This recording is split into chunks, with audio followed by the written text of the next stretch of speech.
evil guy named Haman who gets offended at Esther's uncle, and he refuses to bow. Mordecai just stays in the background, but he doesn't bow. So somebody points it out. Haman is furious. He finds out that Mordecai is Jewish and that he's not bowing because they're the people of God and they're only going to bow to God. And so when he finds out that this whole group of people won't kneel to him the way he wants them to, he decides to have them all killed. The king doesn't know. He's taken Esther on as his new wife because she's beautiful. And I think that's what's compelling him. He's just totally smitten with her. And he doesn't know that she's Jewish. He might not have cared, but now that he's sort of accidentally agreed to let all of the Jews be massacred, it sets up this situation, and Esther doesn't know what to do. This plain orphan Jewish girl that gets raised to notoriety. Really likes her, and she goes from concubine to queen in short form. Right. And Mordecai, her faithful uncle, comes often to the court or outside the palace to see how she's doing. Mm-hmm. And he encouraged her not to reveal her own nationality.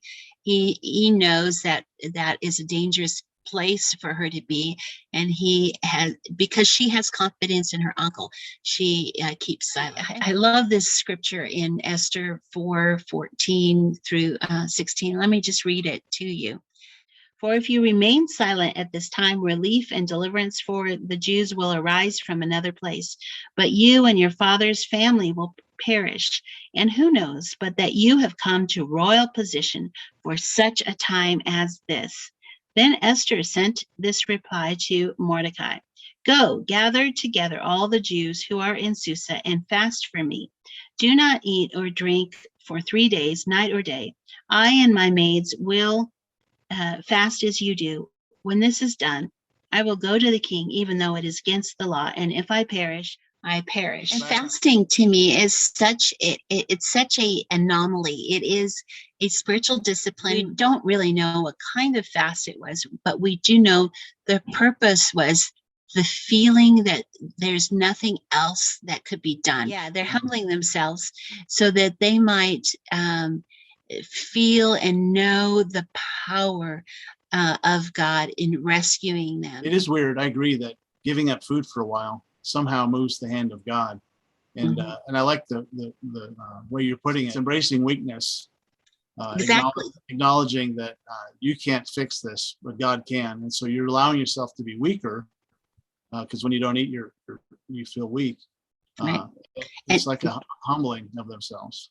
And of course, we know that Jesus, himself, he fasted for 40 days. And I want to encourage you guys to fast this week as just unto the Lord. You make it a day that instead of the 3 meals that you would eat food, or the 2 meals, or the 5 meals that you eat, that you just make those times special unto the Lord, and times of prayer. And you're asking the Lord to do something in your life that you are powerless to do. And I'm telling you, I've seen it over and over again in my life where God just comes in his power. And for this minute, if you think of 24 hours, it's really a short amount of time when you think of all of eternity and what can happen. It's funny because Haman is considered the first arch persecutor of the Jewish people. And even, I don't know if you knew this, but during World War II, the Jews in Europe would refer to Hitler as Haman.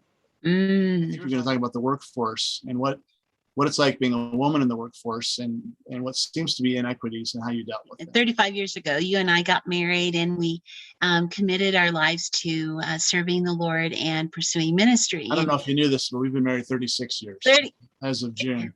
Okay. 36 years ago. Yeah. I lost a year in there. Okay, 36 years ago, you and I pursued ministry. And let me jump in. Vineyard effectively started in the mid 70s, early 80s, and was considered one of the more progressive of movements. And yet women weren't ordained in the Vineyard until Alicia said until 2007. We were hired as a couple. Right. And that was wonderful and good. But I really didn't have my own job description.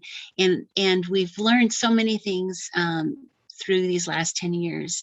I'm totally capable of having my own job. You weren't aware of it because you hadn't been doing ministry since you made the decision to stay home with the kids. Right. So you had all the skills and particularly the leadership and administration stuff that I don't have any administration, and that's a key part of leadership, and they just didn't know. And what was funny is that there were a couple of times when you and I were doing an event, and I pretty much did it, and you would get the credit for it. I really had to work through being humble and serving, which totally tells me that I shouldn't get credit, and that somebody else should. But at some point, I felt very encouraged by the Lord to just speak up for myself. What I'm trying to say is that it was really a battle within my own heart and my own spirit. And once I got that settled, which was only the last couple of years, then I think God's using me, and I don't apologize for having leadership. I don't apologize for being a woman pastor anymore. I don't apologize for being a woman worship leader.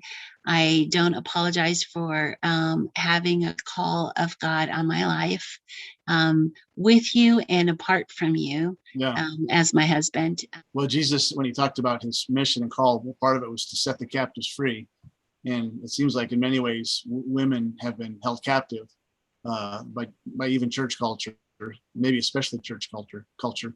I remember the night you were ordained, there were several women older than you who had also done sort of faithfully in ministry and really functioned as pastors, but were never recognized or given the title. And they were kind of even would have been afraid to have the title because there's a sense of you're overreaching or something.